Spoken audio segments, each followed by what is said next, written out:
सच ये है कि वापस बीजेपी आ रही है सेंटर पे। बीजेपी को हिंदुस्तान के अंदर में कोई रोक नहीं सकता है, कोई नहीं रोक सकता। आपके अकाउंट में क्या 15 लाख रुपए आए हैं? ये तो जब मैं किसी ने अमित शाह से पूछा तो वो ये कहे कि तो सिर्फ बोली थी। ठीक है बेटा, तुम लोग बोली करो, हम लोग भी अपना गोली दिखाएंगे उसी दिन, हम लोग भी दिखाएंगे। हुकूमत चेंज होना चाहिए। तो किसकी हुकूमत चाहते हैं आप, किसकी सोच सरकार? रहे हैं कि कांग्रेस का हुकूमत आए, कांग्रेस का हुकूमत आना चाहिए दिल्ली में, और बंगाल में हम लोग का दीदी होना चाहिए। मोदी जी ने जितना बोला वो सब सच बोला, एक भी झूठ नहीं बोला। आप मुझसे बताइए क्या झूठ बोला, मैं आपको बताता हूँ सच बोला। तो आपको क्या लगता है कि राहुल गांधी इतना मेहनत जो किए हैं तो क्या वो वापसी नहीं करेंगे?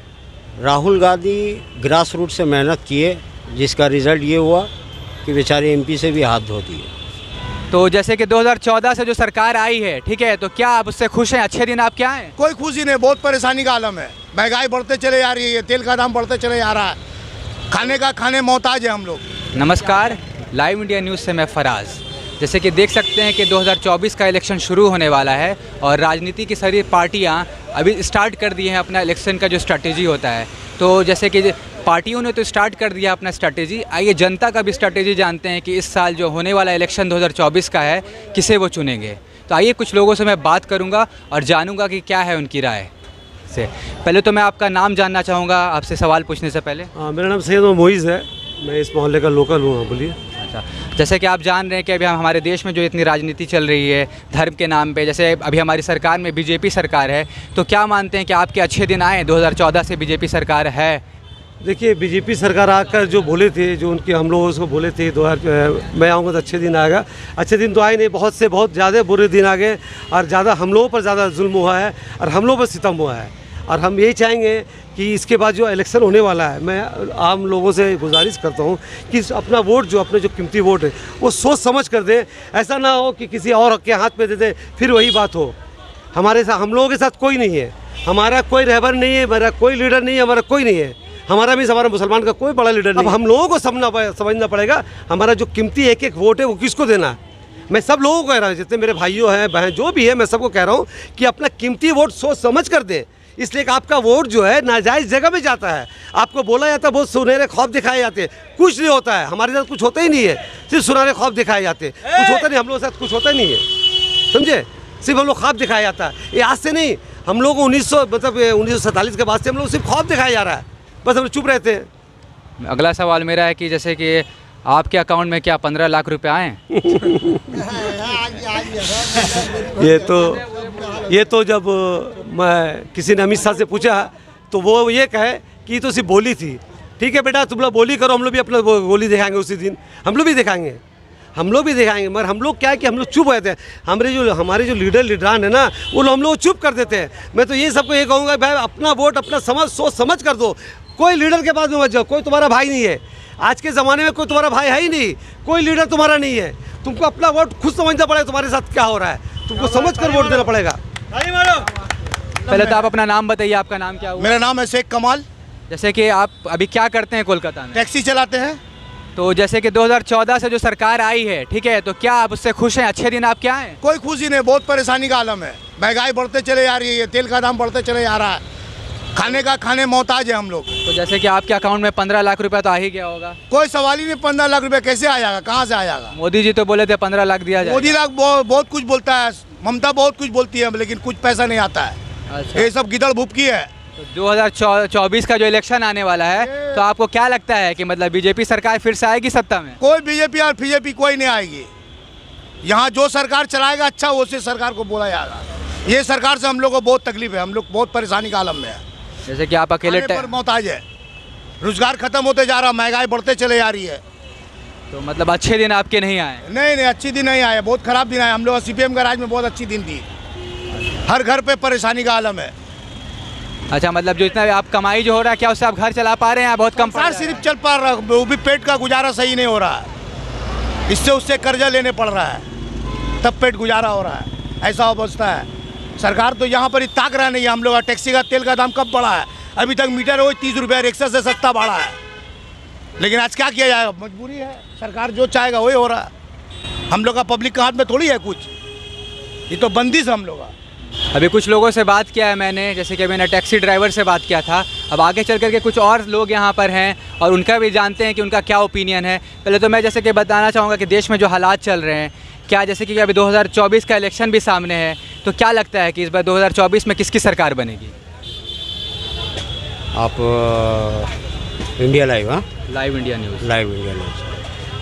2024 का ऐसा सर जी, रियलिटी सच्चाई बताऊं, सच्चाई बताइए, आम जनता हमेशा सच ही बोलते हैं। सच ये है कि वापस बीजेपी आ रही है सेंट्रल पे। बीजेपी को हिंदुस्तान के अंदर में कोई रोक नहीं सकता है,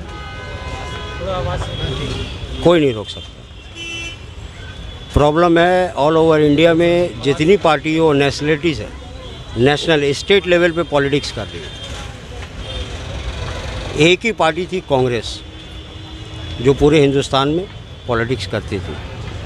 बंगाल में ममता, यूपी में अखिलेश, बिहार में नीतीश, दिल्ली में केजरीवाल, महाराष्ट्र में शरद पवार, ये सब पीएम बनने की तैयारी में है।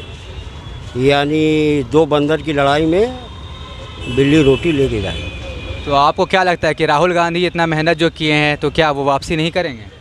राहुल गांधी ग्रास रूट से मेहनत किए, जिसका रिज़ल्ट ये हुआ कि बेचारे एमपी से भी हाथ धो दिए। उनके ऊपर जो केस आया, उस केस का सबसे पहला बात है क्या था, मानहानि था। मानहानि का सज़ा पहले आप देखिए मिनिमम और मैक्सिमम कितना है। पूरी नेशनल टेलीविज़न, आज तक, जी न्यूज़, जितनी भी है, किसी ने इस टॉपिक पे बात ही नहीं किया कि उस जो केस है उसका मैक्सिमम और मिनिमम कितना था। लास्ट 2 ईयर्स है, करेक्ट। जज अगर उसको 18 महीना का भी सज़ा दिया होता ना, 18 महीना, मुझे 2 साल नहीं चाहिए, 20 महीना, 24 भी नहीं चाहिए, 20 महीना बोलता है, 20 महीना सज़ा, 50,000 प्लेंटी, उसका एमपी बच जाता। लेकिन जज ने परफेक्ट 2 साल का ही सज़ा दिया। क्यों? ये कोई क्राइम नहीं था, मानहानि दावा था। हमने आपके बारे में कुछ बोला, आपने मेरे पे केस ठोक दिया, जज ने बोला 6 महीना का आपको सज़ा दिएगा, आपने इनके खिलाफ़ बोला 20,000 रुपया भरिए, आप जाइए, करेक्ट।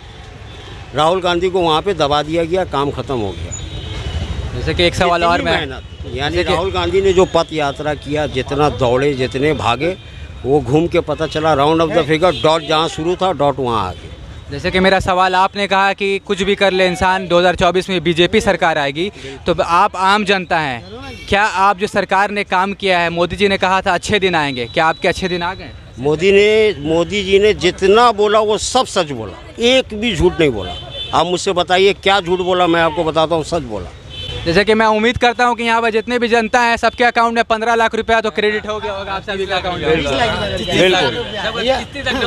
बिल्कुल। मोदी जी ने पहला बोला अच्छे दिन आएंगे, करेक्ट। ये नहीं बोला किसके आएंगे। पहला मोदी जी ने झूठ नहीं बोला, अच्छे दिन आएंगे, चोर के आएंगे, लुटेरा का आएगा, आम आदमी का आएगा, ये थोड़ी बोला था। अच्छे दिन आएंगे, आए हैं, किसका आए नहीं, अच्छे दिन आए ना, अडानी के आए, अंबानी के आए, अच्छे दिन आए कि नहीं आए। मोदी जी झूठ नहीं बोलते, हर हाथ को काम देंगे। जियो लाए, लॉन्च किए, हर हाथ को ये मोबाइल में टिक टिक, हर हाथ को काम है। मोदी ने नहीं बोला था सैलरी वाला काम देंगे, ये थोड़ी बोला था, हर हाथ को काम देंगे। काम दिया ना, हर आदमी का मोबाइल, जिसको खोलिए सबके हाथ में मोबाइल, हर हाथ में काम है। और क्या बोला था? और जैसे कि कहा था कि रोज़गार मिलेगा, तो क्या आप सभी के पास एक रोज़गार है, नौकरी? बिल्कुल रोज़गार दिया, क्यों नहीं रोज़गार दिया, बिल्कुल रोज़गार दिया। आप देखिए रैली निकल रही है, आप बताइए, अगर 1.5 लाख, 2 लाख, 3 लाख, 4 लाख रैली आ रहे, बिना रोज़गार के लोग आ रहे हैं, सबको रोज़गार है। 200 रुपया पर डे विद बिरयानी। और बीजेपी से सबक लेना चाहिए, पूरे हिंदुस्तान के अवाम को सीखना चाहिए। If you have the power use it, अगर ताकत है तो इस्तेमाल करो। ये बीजेपी ने सिखाया जो 70 साल में कांग्रेस ने नहीं सीखा। बीजेपी ने सिखाया if you have the power use it. और साम दंड भेद, ये कहावत है, किसी तरह हासिल करो, डरा के, धमका के, पैसा दे के, किसी तरह हासिल करो। If you are in power you can, if you are not in power you can not. Congress ख़त्म। जैसे कि यूपी में जो है, यूपी बोर्ड से जो मुग़ल का हिस्ट्री का जो चैप्टर होता है, उससे मुग़ल के चैप्टर को हटा दिया गया है, तो क्या इसके पीछे आपका मतलब क्या मतलब मानेंगे इसके पीछे? 10 दिन के पहले की बात है, मुझे पता है, मैं फॉलो करता रहता हूँ। देखिए, आप किताब से तो हटा सकते हैं, लेकिन जो मुग़लों ने यहाँ पे जो दे के गए उसको कैसे, अगर यही है हटाना है, लाल किला गिरवा देते, ताजमहल गिरवा देते, कुतुब मीनार गिरवा देते, अकबर तोप गिरवा देते, मुग़ल रोड जो बनी हुई है, मुग़ल गार्डन, मुग़ल का नाम बदले, मुग़ल गार्डन को डिस्ट्रॉय करते, नया गार्डन बनाते, कमल का पूरा लगाते, बाकी फूल निकाल देते, तो समझ में आता। ठीक है, इतिहास की किताब बदलने से क्या इतिहास बदल जाएगा? बिल्कुल नहीं बदलता है। इतिहास जो है वो रिपीट होता है, ये समझना चाहिए। हिस्ट्री जो है वो रिपीट होता है, वक्त लगता है, टाइम लगता है, मगर होता ज़रूर है। ठीक है, वो जितने भी पावरफुल, सद्दाम हुसैन, गद्दाफ़ी से भी बड़ा मोदी ताकतवर नहीं था, उनको भी लटका दिया गया। एग्ज़ाम्पल है गद्दाफ़ी, सद्दाम हुसैन, ये तो कुछ भी नहीं है, उनके सामने कुछ भी नहीं है। वो जो हस्ती थे ना, उनको भी टांगा गया। ठीक है ना। और गद्दाफ़ी जो है ना, आपने मालूम होगा, गद्दाफ़ी को उस बंदे ने गोली मारा ना जिसने अपने लाइफ में गद्दाफ़ी को देखा नहीं होगा, उसने उसको गोली मार दिया। तो वक्त बदलता है, टाइम लगता है, हैव ए पेशेंट, सब्र रखिए, सब सामने आए। आप अपना नाम बता दीजिए। हमारा नाम मोहम्मद असलम है। आपका जैसे नाम मोहम्मद असलम हुआ, आप कलकत्ता के निवासी, कलकत्ता कितने साल से आप यहाँ पर? हम यहाँ कम से कम 70 बरस हो गया। तो 70 बरस में तो आपने कई सरकार आता और जाता देखा होगा। तो अभी जैसे इलेक्शन का 2024 को इलेक्शन है, तो क्या लगता है कि इस बार 2024 में किसकी सरकार बनेगी? इसमें जो है टाइट ऊपर होगा। अभी इलेक्शन होगा दिल्ली में, टाइट ऊपर होगा। टाइट ऊपर से क्या मिसाल आपका? मगर जो है हमारा उम्मीद है कि कांग्रेस आ सकता है। वो आज मोदी का प्लान है इसको भगाने का, कोई हिसाब से इसको भगाए, मेरा रास्ता क्लियर हो। मगर इंशाल्लाह वो काम होगा नहीं उसका, जितना भी चापेगा, मगर इंशाल्लाह कांग्रेस आएगा आपको दिल्ली। 2014 से मोदी सरकार सत्ता में है, तो क्या मानेंगे, कितने अच्छे दिन आए आपके? कोई अच्छा दिन नहीं दिखा रहा है। तो कौन सा दिन अच्छा आया? दिन नहीं दिखा रहा है। जब देखता है उससे झमेला हिंदू मुसलमान खाली लड़ा रहा है हर जगह, हर स्टेट में। सब क्या है, यही हम लोग हुकूमत में बनाया मोदी को, जो अच्छा रास्ता दिखा हिंदू मुसलमान को। हम लोग हिंदू मुसलमान हम लोग एक है यहाँ पर बंगाल में, मगर क्या दंगा फसाद करा देता है पार्टी वाला लोग, मौका का फ़ायदा उठाता है कि हम इसका मौका फ़ायदा उठाता है, अगला को जो है चांस गड़बड़ा देता है। तो एक सवाल, जैसे कि आप अभी इलेक्शन आने वाला है, तो आप किस टाइप की सरकार की उम्मीद करते हैं? मतलब आपको कैसा सरकार चाहिए? ऐसा चाहिए कि जो दिल्ली में बैठे अच्छा काम करे बस, और आपको कुछ नहीं चाहिए। जनता को यही खुशी है कि अच्छा काम करे, अच्छा दिन आने वाला, अच्छा दिन आना चाहिए। जैसे आपके परिवार में कितने सदस्य हैं, पहले तो मैं ये जानना चाहूँगा। 17। तो आप में नौजवान लड़के होंगे, आपके बेटे होंगे, लड़का है, तो लड़की है। तो उन लोगों को क्या रोज़गार नौकरी कर रहे हैं? रोजगार तो है नहीं, एकदम रोजगार ख़त्म है। मीडियम क्लास का आदमी जो खटने वाला था वो एकदम ख़त्म है। जब जितना दो पैसे जो जिसका पास दौलत है और समझो आगे और उस आगे जा रहा है, मीडियम क्लास का आदमी नहीं जा रहा, वो गिर जा रहा है ज़मीन। इतना पोजीशन ख़राब हो गया हम लोग का हिंदुस्तान में। तो खाली लड़ाई हो रहा है, आज दंगा उधर फसाद, आज दंगा फसाद उधर हो रहा है। यही सब परेशान है बीच वाला आदमी का। जैसा कि आपने बताया कि रोज़गार नहीं मिल रहा है, ऐसे लोग हैं जो मिडिल क्लास में जो नौकरी नहीं कर पा रहे हैं। तो मेरा दूसरा सवाल है, अगर रोज़गार नहीं है तो महंगाई कम हो रही है या बढ़ रही है? नहीं, महंगाई तो और बढ़ते जा रहा है। 600 रुपया गैस था, अभी हो गया 1100 रुपया। बोलिए कहाँ से गरीब आदमी बनाएगा? सब्सिडी मिल रहा है क्या आपको? हाँ, कहाँ मिल रहा है हम लोग? और बढ़ते जा रहा है, क्या? सब्सिडी भी नहीं मिल रहा है, रोज़गार भी नहीं मिल रहा है, नौकरी तक नहीं मिल रहा है, तो क्या मतलब आप क्या कहेंगे? मतलब ये सब का क्या रीज़न, मेन वजह क्या है? रीज़न है कि चेंज होना चाहिए, हुकूमत चेंज होना चाहिए। तो किसकी हुकूमत चाहते हैं आप, किसकी सोच सरकार? रहे हैं कि कांग्रेस का हुकूमत आए, कांग्रेस का हुकूमत आना चाहिए दिल्ली में, और बंगाल में हम लोग का दीदी होना चाहिए। क्या है, दीदी हम लोग को लेके सबको चलता है, हिंदू मुसलमान को लेके चलता है। जैसे कि दीदी से आप खुश हैं, जैसे कि ये बंगाल के रहने वाले हैं, ममता बनर्जी यहाँ के सीएम है, उनके काम से ये बहुत खुश हैं, लेकिन ये चाहते हैं सरकार ऐसा हो जो पीस दे, चैन दे और सुकून दे और रोज़गार दे और महंगाई को कम करे।